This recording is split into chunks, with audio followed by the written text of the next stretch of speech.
Good evening everyone. শতাব্দীর কিচেনে আপনাদের সবাইকে স্বাগত জানাই। আজকের রেসিপি কড়াই পনির।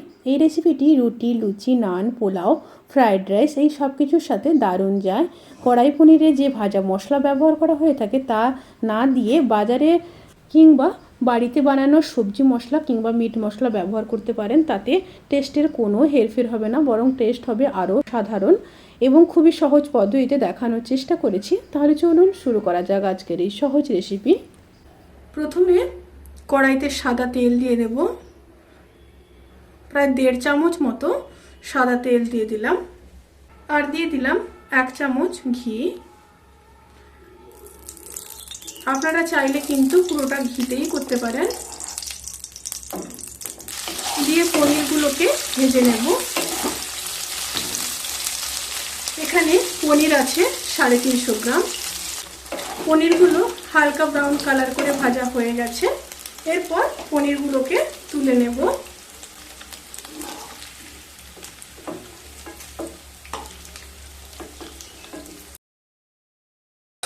এবার ওই তেলের মধ্যে কিউব করে কেটে রাখা পেঁয়াজ আর ক্যাপসিকামগুলোকে ভেজে নেব। এখানে একটা মিডিয়াম সাইজের ক্যাপসিকাম আর একটা বড় সাইজের পেঁয়াজ ব্যবহার করেছি।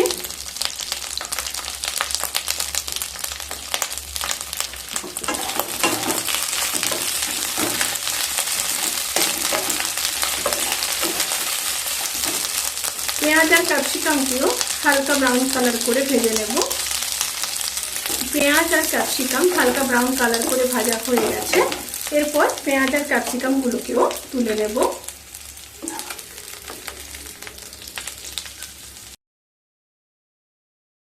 এবার সেই একই কড়াইতে 2টো তেজপাতা, 5টা এলাচ, 3টে লবঙ্গ আর খুব সামান্য দারচিনি দিয়ে একটু নেড়ে নেব।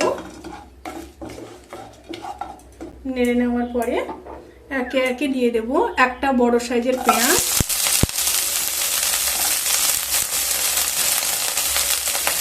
14-15 কোয়া রসুন, 1.5 ইঞ্চ মতো আদা আর একটা টমেটো দিয়ে দিলাম।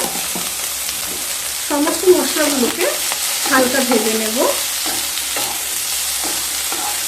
ঢাকা দিয়ে লো স্টিমে মশলাগুলোকে হতে দেব।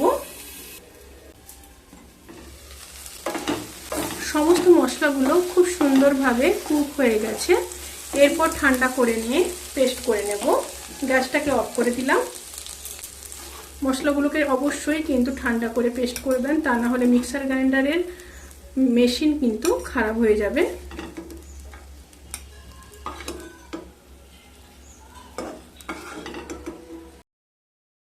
এবার কড়াইতে আবারও সাদা তেল দিয়ে দিলাম, প্রায় 1.5 চামচ মতো।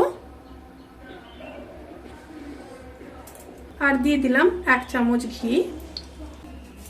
একটু নেড়ে নিচ্ছি। এবার দিয়ে দেব পেস্ট করে রাখা মশলা।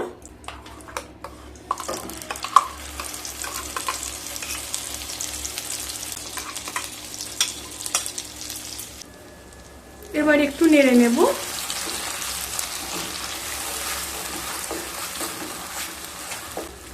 লো স্টিমে 1 মিনিট মশলাগুলোকে আবারও খুব ভালোভাবে কষিয়ে নেব। কষিয়ে নেওয়ার পরে আমি 1 চামচ সবজি মশলা দিয়ে দেব। কড়াই পনিরের ক্ষেত্রে একটা ভাজা মশলা ব্যবহার করা হয়।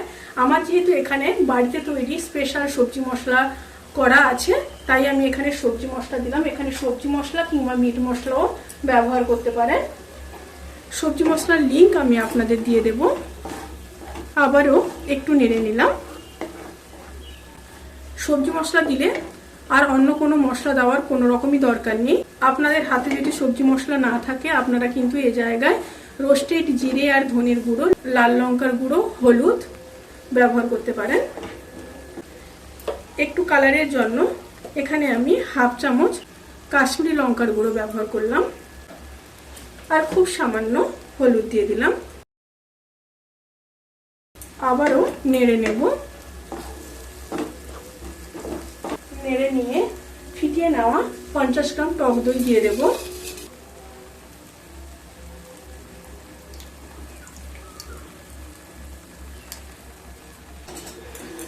টক দই দেওয়ার সময় কিন্তু স্টিম অতি অবশ্যই লোতে রাখবেন, তা না হলে টক দই ফেটে যাবে। আর নর্মাল টেম্পারেচারে রাখা দইটা ব্যবহার করার চেষ্টা করবেন। সাথে মশলা ধোয়া জলটাও দিয়ে দিলাম, দিয়ে আবারও লো স্টিমে খুব ভালোভাবে কষিয়ে নেব।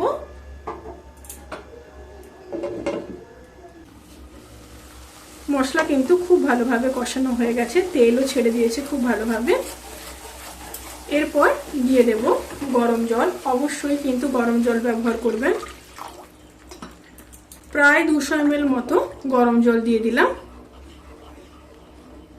তরকারিটা ফুটে আসা পর্যন্ত অপেক্ষা করব।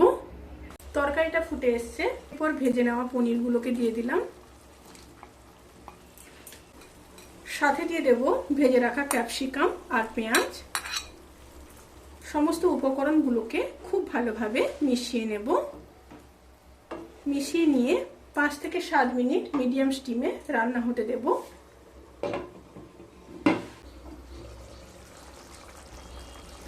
কড়াই পনির প্রায় হয়ে এসছে।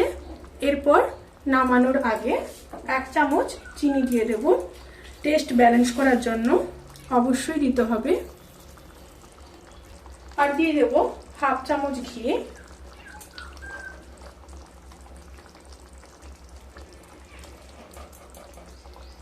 আর দিয়ে দেব কিছুটা কাসৌরি মেথি হাতে ক্রাশ করে।